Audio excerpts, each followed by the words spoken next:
no offense to anybody on the sales side of the house. Like I said, I love salespeople, but they don't like change. They like to do it their way. They don't like to be told what to do. They want to have flexibility and creativity. And so you got to show them the value and why it makes their lives easier, why it makes it faster, why they can get better outcomes and incentives. And so that when I see it done well, I see it done in that way. You're listening to the B2B Revenue Executive Experience, a podcast dedicated to helping executives train their sales and marketing teams to optimize growth. Whether you're looking for techniques and strategies or tools and resources, you've come to the right place. Let's accelerate your growth in 3, 2, 1. Hello, everyone, and welcome to the B2B Revenue Executive Experience. I'm your host, Corey, and today I'm talking to Pascal Yamin. He's currently the CEO of Zilliant, a leading provider of pricing and revenue optimization software. He has more than 20 years of experience in leadership and an enterprise software and technology consultant. Before joining Zilliant, he served as Senior VP and General Manager of Salesforce Revenue Cloud, where he successfully transformed the division into a market-leading configure price quote, billing, and subscription management software platform, and scaled it to one of the fastest-growing businesses to become the next major cloud at Salesforce. Pascal, welcome to the show. Thank you, Corey. Thanks for having me. Yeah, I'm excited to get into it today. But before we dive into revenue growth, pricing strategy, all that good stuff, I'd love to learn more about your personal journey. So, what first drew you to this world? It's a complicated story. I'll keep it to a brief version of that story. I studied at University of Illinois, and I got my bachelor's and my master's in what effectively is organizational communication, and so a lot of the organizational design, organizational behaviors. But my professors who I worked closely with were also engineering professors. And a lot of their focus was around how can technology be used, information technology be used to improve how people work, how people operate, how teams operate, how organizations operate. And since then, if you go back through all of my history, everything I've done has always been how those two intersections can make companies or teams operate more efficiently. And that started in the consulting world at Accenture, what was at the time Anderson. Over time with Salesforce, obviously, the technology was Salesforce, but the technology by itself didn't do anything unless it actually drove a change in how you operated. I was at Salesforce for about 14 years. The last 5, as you mentioned, was as a general manager for what became Revenue Cloud. And there's just so many opportunities to bring efficiencies in organizations through the revenue processes and including the pricing processes. And it's almost one of those where there's never an end point. There's always ways you can do it better. And obviously that is partially because technology keeps improving as well. There's always better ways to do that. No, for sure. So I'm curious. I mean, you mentioned, the intersection of technology, engineering, and sort of humanity, how humans work, how we show up, what our thoughts are and processes and our daily workflows. Did you ever think about going purely down the engineering side of things? Actually, it's a good question. Yes. When I first left school to go and interview, I interviewed with a lot of the big consulting firms. And I got pretty narrowly focused on Accenture or Anderson at the time. And I was actually interviewing on both a technical track as well as what was called the human performance track. So there's kind of two different groups. And at some point, the recruiter said, you got to decide. You can't keep going down both paths. You have to make a decision. Do you want to be on the technology team or do you want to be in the human performance team? My thought process at the time was that almost everything we do will likely include technology. And so if I was on technology track, I might be writing code. But if I'm in the human performance track, it's still technology. So I chose the human performance track on purpose for that reason. And I was a good choice because my first project at Accenture was building software.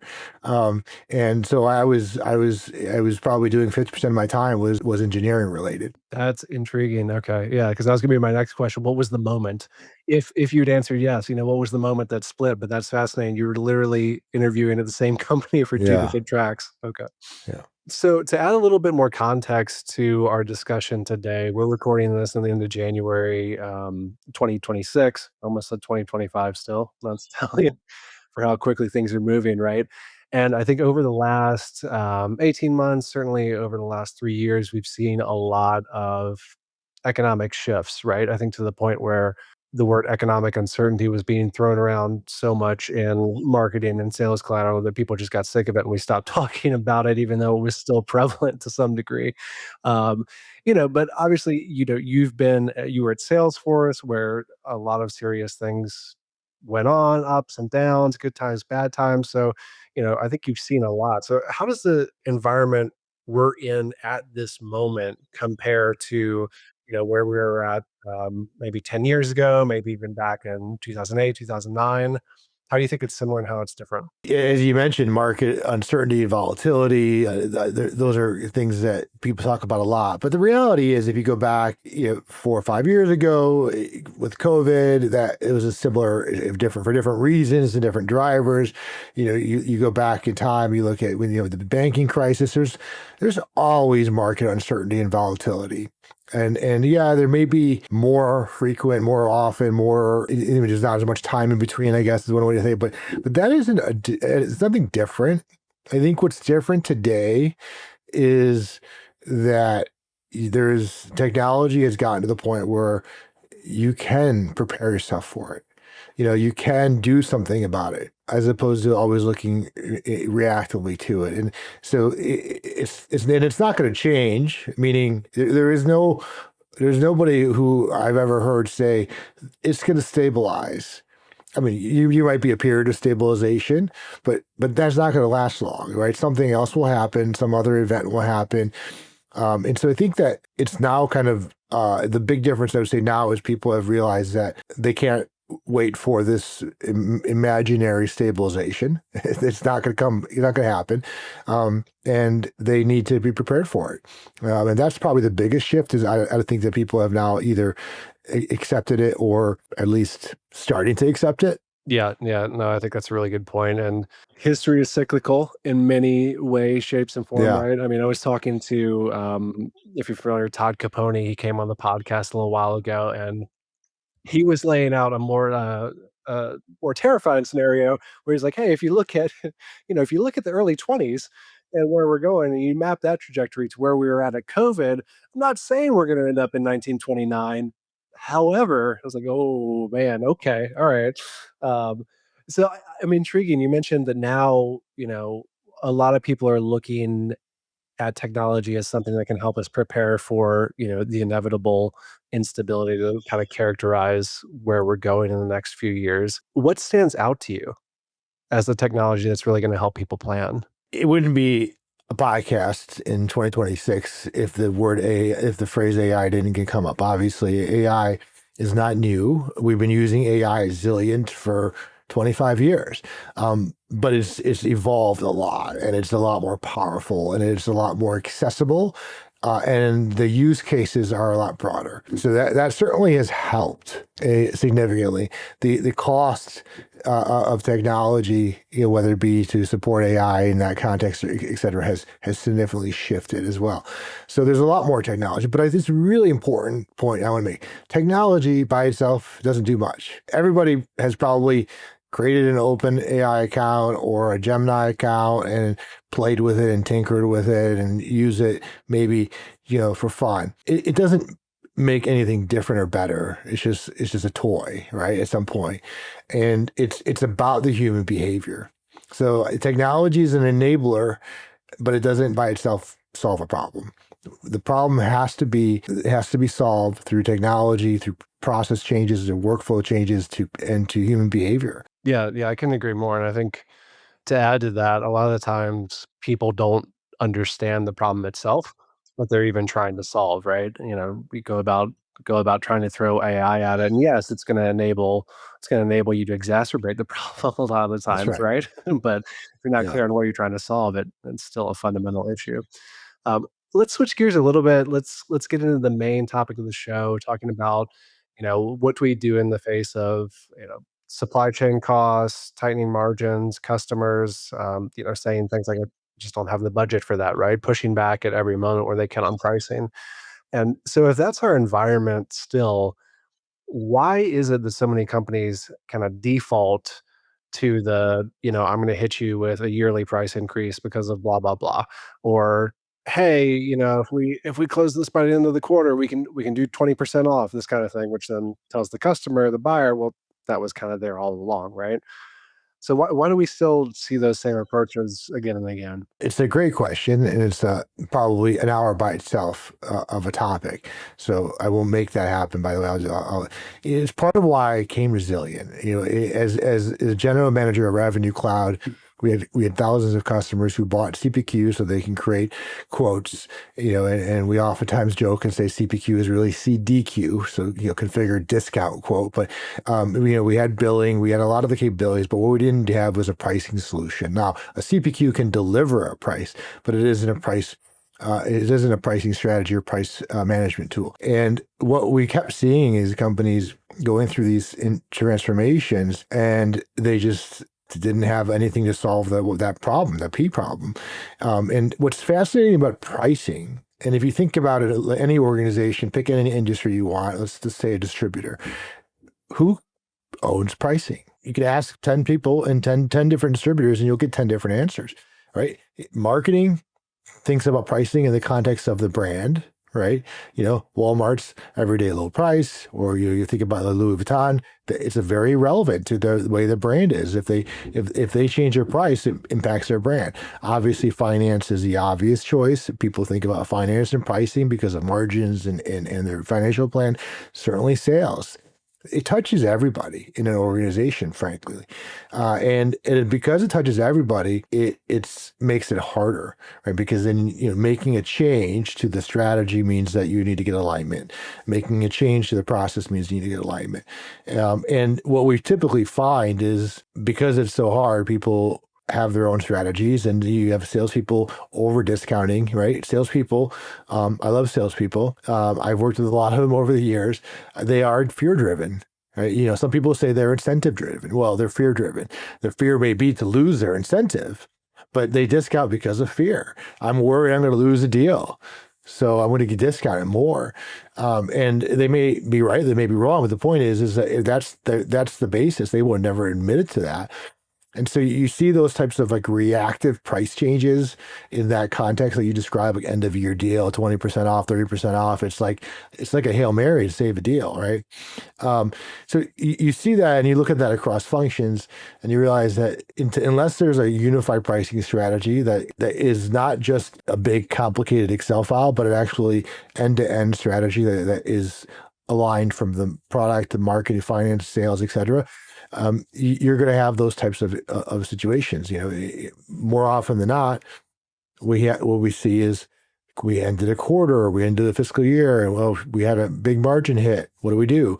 Well, it's kind of too late, right? You've already had the margin hit, so it's very reactive. And I think that's generally the simple, short answer to your question is, and more often than not, pricing is used in a reactive way as opposed to a proactive and a strategic way. That makes a lot of sense. So, if I understand you correctly, Pascal, the main part of sort of your thesis here is that pricing is more times than not reactive rather than proactive, and at the same time, like, it's more signaling an alignment problem internally? Absolutely. So we talked to a customer recently where we're working with a pricing team, and it gave us all how they price everything. And then we went to the sales team and said, that's not how we sell it, right? I mean, it's like, obviously not always that big of an alignment, but there's an alignment problem. And it's, what is more important, price, margin, or growth? And so it's the alignment is, your pricing strategy needs to be aligned to your commercial and corporate strategy. So it could be alignment functionally, or it could be even alignment strategically, within the bucket. So, what about these companies that I think we're all familiar with, big companies that periodically, let's say yearly, always have a 9% price increase? And, I mean, these are companies that we think, oh, they got their stuff together, right? They're in the news most of the time for good news, more so than bad news, right? We Yeah. see the logos everywhere. A lot of us, that work in the B2B sector, we'd love to have those logos on our website displayed prominently. So why is it that sort of these logos that we hold up and to such high esteem always go for the 9, the 10% year after year? Does that signal a misalignment problem? I mean, in my experience, more often than not, it's arbitrary, right? You think of it as price increases, especially in markets where there's a lot of labor.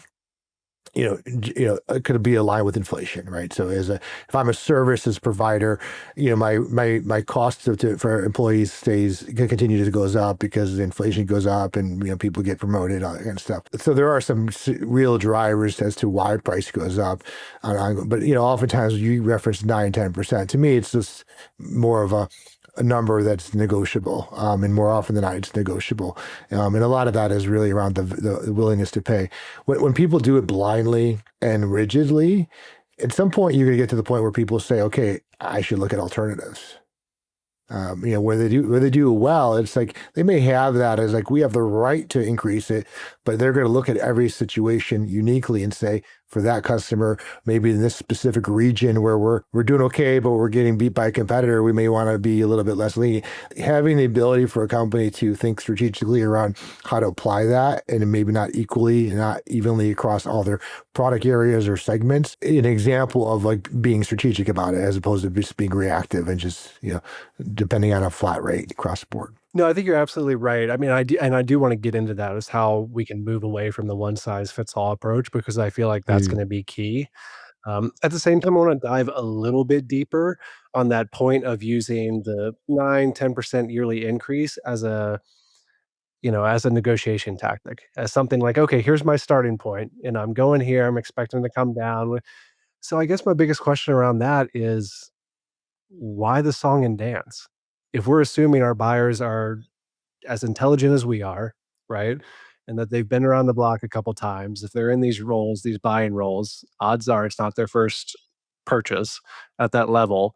So why start there? Why even do that, I guess? I think it's a question that is likely somewhat differently answered by industry. As an example, if I'm selling to companies of all sizes, that 9% might be a rigid number, not negotiable, whatever, for my small companies who just don't have the power, the leverage, to push back.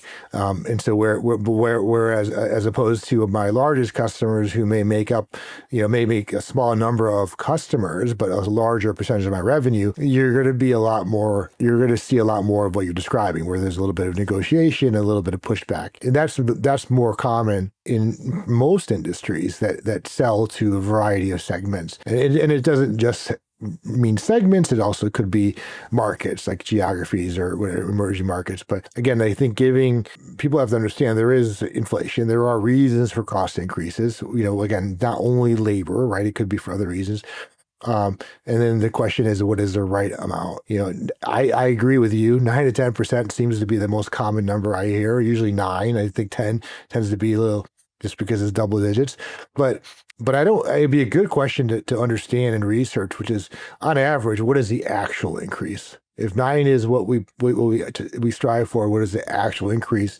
And how much of it is negotiable? Right. And it makes sense more when you're talking about moving away from one size fits all, right? If I'm going to keep my large enterprise clients happy, then Mm. I'm willing to maybe, even though it might not end up with the best customer experience for those smaller accounts, if I'm convinced that they're not going to be in the enterprise segment in the next 3 to 5 years, I might say, okay, well, I'm going to roll the dice on 100 of you, hit you with a hard non-negotiable price increase. If 30% churn, it's okay because I'm going to make it up for it by keeping my key accounts, etc. But I sense that that's not maybe the best way to leverage tiered pricing.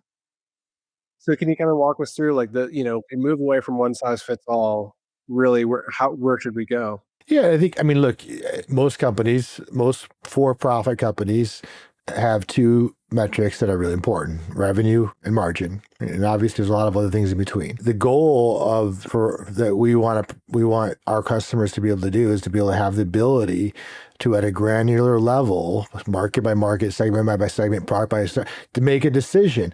Is growth more important or margin more important? And obviously, they're not always at odds, but they oftentimes are at odds, right? It doesn't matter. It's not only about large customers versus small customers. It might also also be, in certain markets and certain segments, I need to prioritize growth over.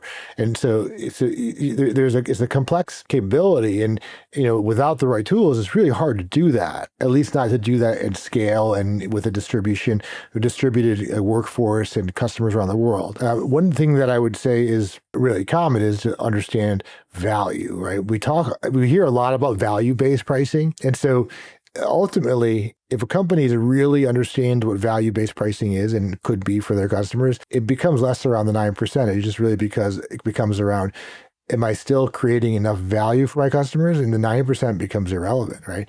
And that value needs to be well understood by the vendor and the buyer, of course. But value-based pricing really helps solve the part of the problem you're describing. But I would say, again, I'll go back to my first point. The most important point is that you're not doing tiered pricing blindly by segments. You're not doing it wholesale flat across your customers. You need to have the ability to really make that decision at a strategic level: revenue, margin, and obviously, in an ideal world, both. Yep. That makes a lot of sense. I'm thinking from our own business, say, okay, I wanted to really prioritize, I wanted to own financial business services, right? Maybe I'd be willing to take a little cut on margins there if I see a lot of growth opportunity over the next few years there, right? Or I want to expand in APAC, what have you.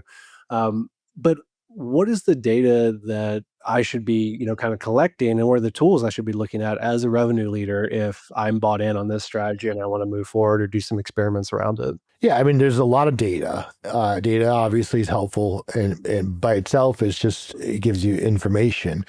For what we're trying to do at Resilient is like take the insights that the data gives you, drive that to action. So like, here's all this data, here's how to interpret the data in concert with understanding what you're trying to do as a company. What is your strategy? Here's some suggestions that we can make. You can enact quickly because of the tooling that exists, right? And so the first part is, what is the data? Well, you obviously have transactional data. You have third-party data. You have data that might be tied to, for example, oil prices, or you might have competitive data, or you might have market studies that you use. So that the core data we use at Zilliant for our customers is transactional data and historical data. You might see a pattern where a customer starts buying less and less and less. Maybe there's a reason for that. That doesn't necessarily mean it's price. Maybe the reason for that is different, but you can use that data to help inform you. And then when you add a third-party data, when you add market data, when you add the variables that, for example, like if your product depends on oil or some supply chain or tariffs, for example, whatever it might be, it could help inform it. Now the question is, with that data, we can provide you the insights, and then you can decide what the actions are to take and how to actually how to take those actions effectively. Got it. That makes a lot of sense. And so, since we're talking about revenue leaders making some shifts in pricing strategy, we're talking about alignment across go-to-market teams. I mean, this is going to Good. take a lot of people sitting down and talking, playing nicely together, and coming out the other end with actually, a plan to change some things. That's right. Um, so, in order to convince people that that's the route to take, can you share some examples of companies that have gone from, this rigid one size fits all approach over to more data informed decision making? Yeah, I mean, I think to go back to the first part of that, which is like because it has such a broad impact and a deep impact, meaning the consequences of doing it wrong are significant, right? You can see plenty of examples of companies, especially in the consumer space, who have tried some pricing tactic and have not had a good outcome. And it has a brand impact, it has a revenue impact. So the consequences could be very, very significant and obviously high risk, high reward kind of model. But because you have to have the sales, the commercial leaders, the marketing leaders, the finance leaders all aligned, it also makes it hard. We talk about that at Zillion as pricing anxiety. Like, why are people not doing these things that we're talking about? Is because there's anxiety of getting it wrong. But the anxiety for a salesperson could be fear of losing the deal and low revenue. I mean, so it differs by person, but it's a very fear-based area. So I think that's the challenge. Now, doing it well requires, as you described, people to get in a room, collaborate, align on those commercial goals, the company goals and then use that to drive the pricing strategy. If they don't align on those, then it's really hard for them to align on the execution of it. So the first thing is to do that. With regards to companies that have done it well, we have a lot of companies who come to us and say, we want to do this. We're a $20 billion company and we have a lot of opportunities to improve our margin. And they want to get it all done in a year. And it's great. It's highly complex. It's a ton of change management, right? Process change, data related. It's a lot of work. Where we see it well is when a company says, let's take one group, one business unit, one product area, one region, however you want to segment it, and do it there and prove it. And we had a customer, the distribution industry, where they did that market by market across the various markets in the US. And after the first 2 or 3 markets were live and had 2 or 3 months of data, and that market leader was able to adjust those dials as I described, like, hey, I'm starting to lose some revenue. I'm going to give a little bit of margin and drive growth and make those changes in real time. Well, what happened was the other market leaders who didn't have that capability started saying, raising their hand, can I be next? Oh, okay. And I would just go back to, it is not just technology and it's not just math. It is human behavior. When they see that, it drives the motivation because you have to motivate them. And no offense to anybody on the sales side of the house. Like I said, I love salespeople, but they don't like change. They like to do it their way. They don't like to be told what to do. They want to have flexibility and creativity. And so you got to show them the value and why it makes their lives easier, why it makes it faster, why they can get better outcomes and incentives. And so that when I see it done well, I see it done in that way. It doesn't mean it has to take forever. It just means like start, prove it, and then expand. Ultimately, we even have some customers who've gotten to the point where they've used it and it's worked so well that they have a deal score. And the deal score basically is a deal based on how close they are to the price that was recommended, through our technology, and that actually becomes an incentive in their comp plans.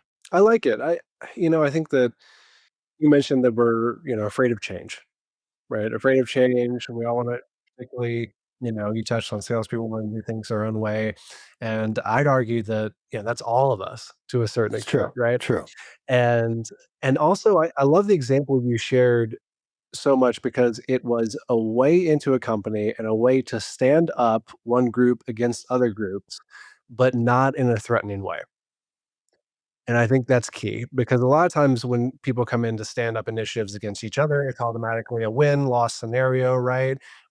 Someone's gonna win. That's gonna mean we're doing XYZ or we're pushing so and so out, right? But to have it sort of grow organically and say, hey, we're doing this over here, and then have the other leaders look over and say, oh, wait a minute.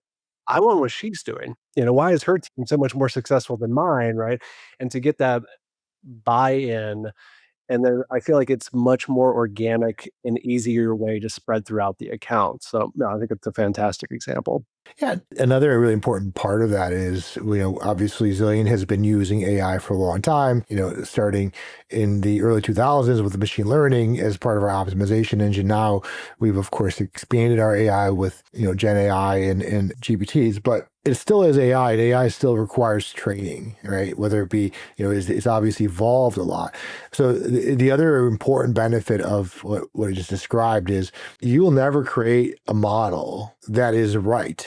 You will create a model that hopefully is okay, and then you'll get feedback, and then you'll make it better. And so the thing is, like, the model is never right; it's always wrong. But hopefully it's useful, and it gets better over time. It gets less wrong over time. So by starting with one market, you kind of don't, you have the benefit of training and improving it. And so before you start to launch it globally or nationally or whatever, you have had that benefit of the model being less wrong, Yes. right? When it comes to AI. Yeah. I love that distinction too, because I think a lot of times we get trapped in this thinking of we have a pricing problem, we're going to quote unquote fix it. And then, oh, why is it not fixed? But something so complex as pricing, it Yeah. has to evolve, right? And a lot of the initiatives that many of us are in charge of, they are evolving things that are fundamentally in flux, are, constantly getting incrementally better over time. And that in a way is the fix in and of itself. So I love Yeah. that characterization of it. Okay. let's change gears just a little bit here and say we go back to our original opening of the podcast when we're talking about, hey, like how have things changed in terms of the economy since COVID in the last 3 years, in the last 18 months, in the last 6 months, right? Where have you seen a tailored, data driven pricing strategy like this help companies really survive and thrive during periods of economic, instability? At Zillion, we are mostly focused on manufacturers and distributors, and so most of my examples will be in that space. And when you think about the distribution or the manufacturing industries with tariffs and supply chain disruption, the supply chain disruption might not be tariff related. It may be it's related to some geopolitical issue where there's a conflict, or it may be related to some just natural disaster like a hurricane, and then all of a sudden a port's gone. Right? So there's a lot of reasons why that could have an impact. You think about the impact of that, obviously, is enormous across the humane side of things, but also from a business perspective. If I lost my supply chain, I may have to find another one that may be a lot more expensive. Can I pass that cost along? So companies who have built the flexibility and agility to adapt and change are able to at least take on less of that burden, not more, not all of it, but less of that burden. And what's really been fascinating, I had a supplier who uses Zillion today for pricing, and part of the realization was that as they move products between distribution centers around the U.S., they may move a product 4 or 5 times, based on inventory and supply chain supplies and just demand. What they're not doing is actually realizing that every time they move it, they're adding cost to that product. And so a product that was priced with a healthy margin when it was originally put at the first distribution center subsequently has moved 3 times. It's not necessarily healthy anymore. And so seeing companies use pricing to drive their go-to-market, and it was always let's call it the original focus of Zillion, but being able to see, we've seen several examples where companies have said, hey, you know what, with all this data and intelligence, I actually look backwards in my back office and say, what can I improve there? How can I improve my inventory management? How can I actually, use it to drive and improve my vendor relationships? There's, their contracts. And so, the data is, and the intelligence is more than just revenue and sales related. It is entire operations. And I think that flexibility and having that flexibility and creativity to say, I have this rich data that has the ability to leverage intelligence and optimization. How can I apply it based on whatever situation I happen to have today? And that it might be, again, the situations will change. There's always going to be something. Yeah, yeah. So if I'm hearing you correctly, it's not only about, the revenue side of things, the operation side of things, but kind of looking, back of the house and saying, oh, I need to now shore up vulnerabilities because I have data that's revealing these vulnerabilities where 6 months ago I had no idea they existed. So, and it's a little like, I don't want to call it unfair, but it is a little unfair with large manufacturers versus small manufacturers, right? What I mean by that is, like, there was an article I read recently about Apple. They are not going to increase the price of a phone, even though the components are so much more expensive. Right? The price of chips are going up. They're going to absorb that. They can handle that. They can absorb it, right? They're big enough to absorb it. They also have enough leverage to squeeze their suppliers, so they can switch suppliers. They can squeeze the suppliers. A smaller manufacturer, for example, they can't absorb it, and they probably don't have the leverage or clout to switch suppliers, at least in a positive way. So there's a lot more you can do as a larger company where you have that leverage. Either way, whether you're on the smaller side of that without the leverage or the larger side, you need to be able to adapt, and you need to figure out how to solve for it. Yeah, no, it's an important point, right? The playing field is definitely not level when you're talking about, the apples of the worlds versus the Yeah, $10 million companies out there for sure. yeah. Uh, okay, Pascal, as we move toward the end of the podcast, there are two questions that we ask every guest. And because a lot of this episode we've been talking about, how to plan for the future, I feel like this first one is going to be really relevant. So as I said, we're recording this end of January 2026. So let's jump out 5 years. Say it's 2031.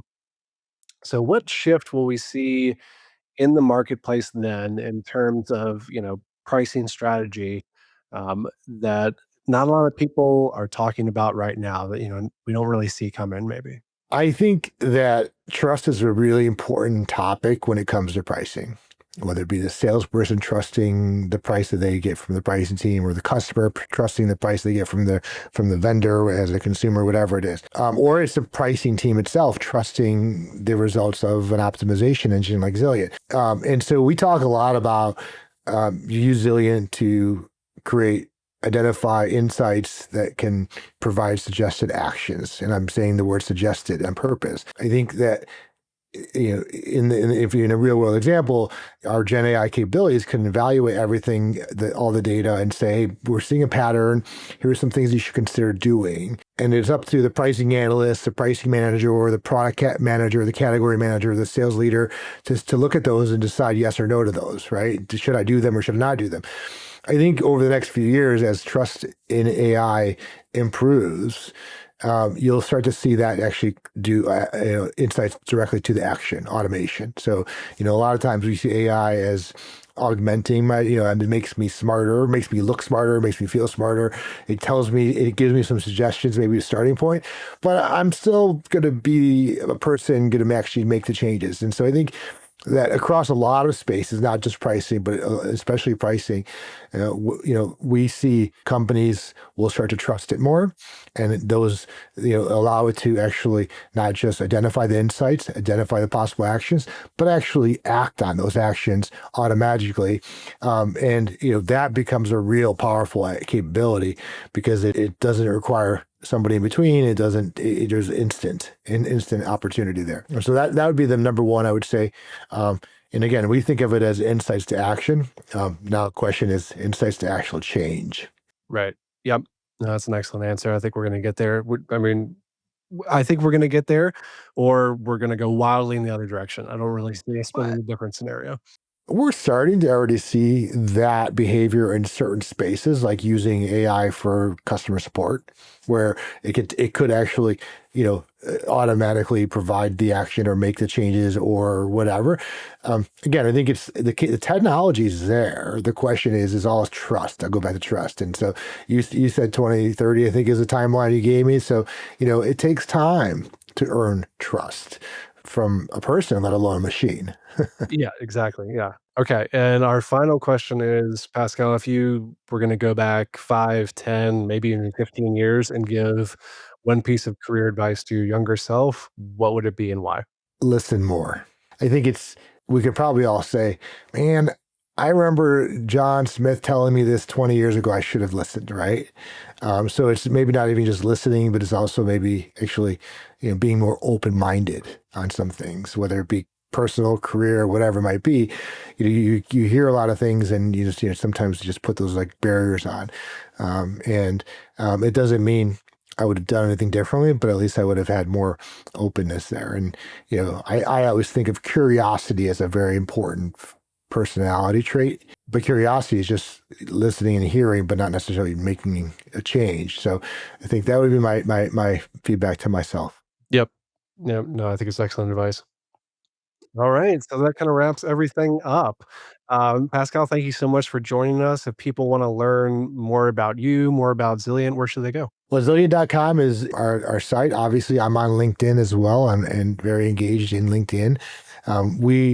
Zillion has been around since 1999, so it's not like a new company. But most of our time has been focused on the most complex pricing use cases.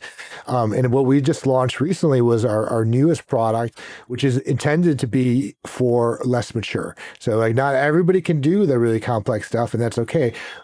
How can we help companies mature their pricing? And so we launched Pricing Plus in December. So there's a lot of really great information, and I'd love to talk to anybody who wants to learn more or share their ideas with me as well. Sounds good. All right. Well, thanks again for joining us. Thank you. You've been listening to the B2B Revenue Executive Experience. To ensure that you never miss an episode, subscribe to the show in iTunes or your favorite podcast player. Thank you so much for listening. Until next time.